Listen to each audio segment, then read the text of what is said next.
చెప్పనా ఒక్కొక్కరు ఓటుకి 2000 అనేసి card, ration card, Aadhaar card తీసుకురమ్మన్నారు ఈ రోజు. తీసుకొచ్చి ఓటుకి 2000 మీ ప్లేట్ మళ్ళీ అలాగే కార్డు ఎవరు అడుగుతున్నారు? వీళ్ళంతా వెళ్ళారటండి ఓటుకి 2000 అని చెప్పి.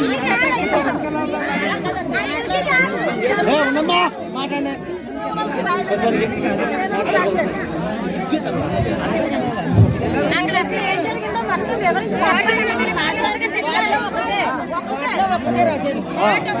దేని గురించి అడిగారు?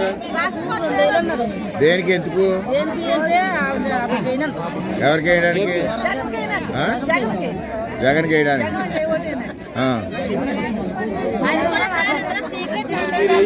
సీక్రెట్ గా ఎవరైనా వాళ్ళ తాలూకోళ్ళు ఉంటే సైలెంట్ గా చెప్పేసి ఇది నలుగురికి మంచి చేయడానికని అయితే అందరికీ తెలుస్తుందండి ఈ విషయం. కానీ ఓన్లీ వాళ్ళ కోసమే చెప్పుకుంటున్నారు. వాళ్ళు సర్వే చేస్తారని తెలిసి ఆపడం కోసం